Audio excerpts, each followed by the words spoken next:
NASA వాళ్ళ Lucy machine ఇప్పుడు న్యూస్లో ఉంది. ఈ లూసీ మిషన్ అంటే ఏంటి?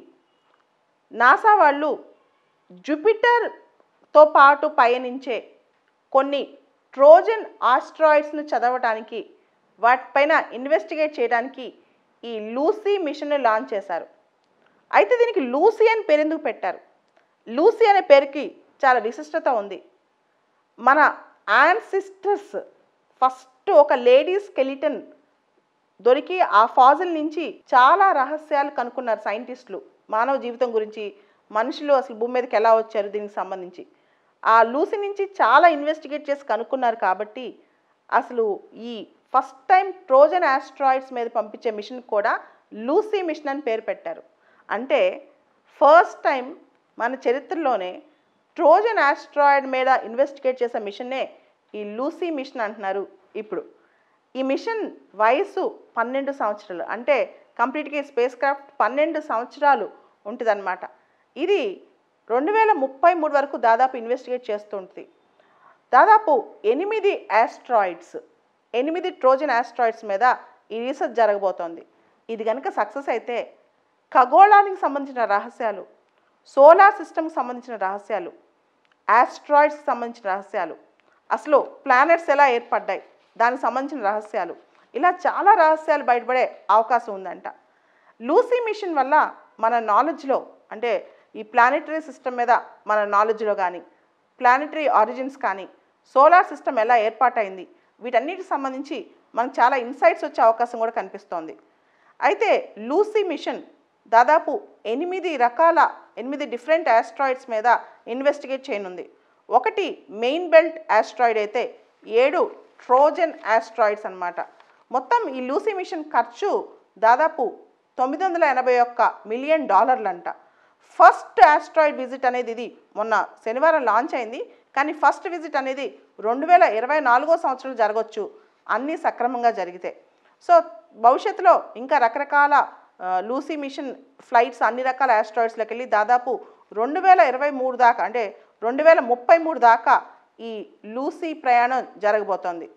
అయితే లూసీ మిషన్ ఇన్వెస్టిగేషన్లో, ఈ స్పేస్ క్రాఫ్ట్ ఇన్వెస్టిగేషన్లో కొత్త ఇమేజెస్, తర్వాత కొత్త స్పెక్ట్రల్ మ్యాపింగ్స్ ఇవన్నీ జరుగుతాయి. సో దీనివల్ల ఆస్ట్రాయిడ్స్ సంబంధించిన ఆ ఏరియా టోపోగ్రఫీ కానీ, అక్కడ కెమికల్ కాంపోజిషన్ కానీ, ఇవన్నీ కూడా మనకు తెలుస్తాయి. ముఖ్యంగా ట్రోజన్ ఆస్ట్రాయిడ్స్ సంబంధించిన టోపోగ్రఫీ, దానికి సంబంధించిన కెమికల్ కాంపోజిషన్స్ ఇవన్నీ తెలుస్తాయి. ఎర్లీ సోలార్ సిస్టమ్ కాంపోజిషన్ ఎలా ఉంది, ఎర్లీ సోలార్ సిస్టమ్ యొక్క పరిమాణాలు ఎలా ఉన్నాయి, వీటికి సంబంధించి కూడా, దాంతోపాటు సెలెస్టియల్ బాడీస్, ఇతర ప్రైమోర్డియల్ బాడీస్ అంటే ఆదిమ గ్రహాలు, వీటికి సంబంధించిన డీటెయిల్స్ కూడా మనందరికీ తెలుసు. ఆస్ట్రాయిడ్ అంటే గ్రహ శకలాలు అని చెప్పి. సో వీటన్నిటికి సంబంధించిన రహస్యాలు కూడా తెలిసే అవకాశం చాలా ఉందన్నమాట. అయితే ఒకే స్పేస్ క్రాఫ్ట్లో 8 రకాల డెస్టినేషన్స్ కోసం పంపించడం అనేది ఇదే ఫస్ట్ టైం అంట. అంటే ఒకటే స్పేస్ క్రాఫ్ట్లో 8 రీసెర్చెస్ కోసం పంపించడం ఇదే ఫస్ట్ టైం అంట. ఇది కూడా ఒక అద్భుతమైన విషయం అని చెప్పొచ్చు. ఇది మొన్న శనివారం కెనడీ స్పేస్ సెంటర్ ఫ్లోరిడాలో ఉంది, అక్కడి నుంచి లాంచ్ చేశారు. కొన్ని మనందరికీ తెలుసు బాలారిష్టాలు ఎదుర్కొంటుందంటే ఇది ఇప్పుడు, కానీ still it's going to show very good pathway for the entire universe అనమాట. యూనివర్స్ ఎలా ఆవిర్భవించింది అలాంటి వాటికి మంచి పాత్వే చూపించే అవకాశం దీనిలో కనిపిస్తోంది. అయితే అసలు దీని ట్రోజన్ ఆస్ట్రాయిడ్ అని ఎందుకు అన్నారు?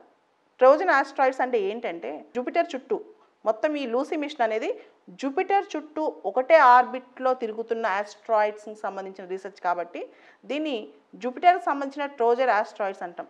జనరల్గా ఆస్ట్రాయిడ్స్ అన్నీ ఆస్ట్రాయిడ్ బెల్ట్లో ఆర్బిట్ అవుతుంటాయి. ఆస్ట్రాయిడ్ బెల్ట్ ఎక్కడుంది? టెరెస్ట్రియల్ ప్లానెట్స్కి, గ్యాషియస్ ప్లానెట్స్కి మధ్య ఆస్ట్రాయిడ్ బెల్ట్ ఉంటుంది. కానీ కొన్ని ఆస్ట్రాయిడ్స్ కొన్ని ప్లానెట్స్ ఆర్బిట్లో కూడా ఆర్బిట్ చేస్తుండొచ్చు. ఉదాహరణకి ఈ మధ్య భూమి దగ్గర కూడా అదే ఆర్బిట్లో 1-2 ఆస్ట్రాయిడ్స్ తిరుగుతున్నాయి అంటున్నారు. అదేవిధంగా జూపిటర్ చుట్టూ తిరుగుతున్న ఈ ట్రోజన్ ఆస్ట్రాయిడ్ సంబంధించిన రీసెర్చే ఈ లూసీ మిషన్ అనమాట. దీనికి సంబంధించి ఇంకా న్యూస్ రాబోతోంది. అయితే ఇది 1 కాదు 2 కాదు. ఆస్ట్రాయిడ్ అంటే జూపిటర్కి ముందు వెనక గుంపుగా తిరుగుతున్న ఆస్ట్రాయిడ్స్ అనమాట.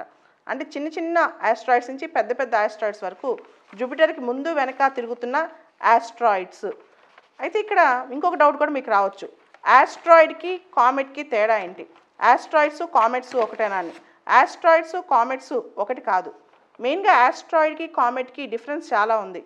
ఉదాహరణకి యాస్ట్రాయిడ్ మెటల్తో రాక్ సబ్స్టెన్స్తో తయారవుతుంటాయి. యాస్ట్రాయిడ్స్ ఏమో మెటల్తో రాకీ సబ్స్టెన్స్తో. తర్వాత ఈ కామెట్స్ ఏమో ఐస్తో డస్ట్తో ఫామ్ అయి ఉంటాయి అన్నమాట. ఐసెస్ డస్ట్తో.